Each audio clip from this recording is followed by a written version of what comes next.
Nepotism. That's evil, right? Unfair favoritism. Family members get breaks, others don't. I'd be less likely to trust someone who I thought got a job because of family connections. But just take a look at this list. All these people won high political office, and all of them are children of well-known politicians. We had the Roosevelt dynasty, the Kennedy dynasty, the Bush dynasty. Now people talk about a Romney dynasty or a Clinton dynasty. Why? Why do so many people vote for the kids of other politicians? Isn't nepotism bad? Well, no, says the author of the book In Praise of Nepotism. The author is Adam Bello.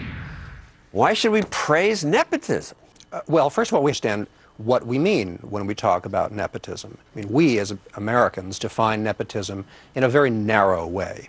We want it to mean preference, not just preferring a relative, but by implication, a relative who's objectively incompetent. And that is our very narrow, modern, meritocratic definition of nepotism.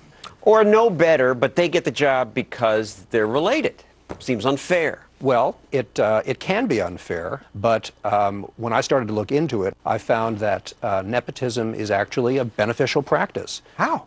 Well, we can go back into human history and show that nepotism has a long record of accomplishments. First of all, part of our evolutionary process was that we were hardwired, programmed to favor our relatives over other people. This was natural and necessary. Because we knew which ones we could trust. That's right. And what about these political dynasties? I mean, you could say, well, that's a matter of trust. We assume it's smart people in the family. Could also just be name recognition. Or maybe the voters are dumb and they think they're voting for the father. Well, that happened. Actually, FDR, Franklin Roosevelt, got a lot of votes when he ran for president because people thought he was Teddy. The thing about dynastic political families is that we're very ambivalent. We have very mixed feelings about them. Because since our revolution, we've felt in our society that this should be... yeah, we're not about the kings and the queens. That's right. We don't like aristocracy. We think people should be rewarded for their merits. We reserve the highest praise for people who succeed and make it to the top on their own. And yet, as you point out, we continually reward the offspring of political families. And there are good reasons. There are rational reasons for it. What? Well, first of all, when you vote for somebody, you're basically making a hiring decision. So let's take like Andrew Cuomo, our current governor. Andrew Cuomo. His father's Mario Cuomo. Father was Mario Cuomo. Now, Andrew served a very long political apprenticeship. He was his So father's... he knows more, he's been trained? He knows a good deal. He was his father's campaign manager, his legislative aide, his political aide. When he ran for governor of the state, nobody said anything about nepotism. Why? Because, in fairness, we recognize that he had a long apprenticeship. And in fields like sports, where there's less bull and you really have to perform, clearly we also see these patterns. Eli Manning just won the Super Bowl. Mm-hmm. His brother is Peyton. His father is Archie. Other football stars, Ken Sr. and Ken Jr. Griffey. Right. Muhammad Ali and his daughter Lila. And in the John and Drew Barrymore.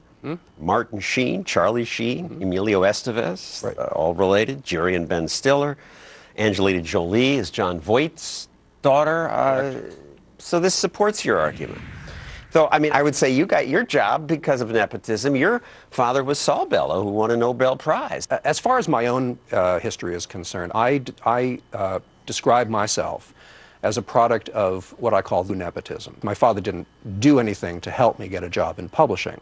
That doesn't mean that his name and reputation didn't make a difference. It helped me. Bet it did. And not only, but what really was important was my upbringing, my education, my interest in books, the many books that I'd read, and so my employers, when I was hired, made a rational decision. They thought, well, you know, this is hire.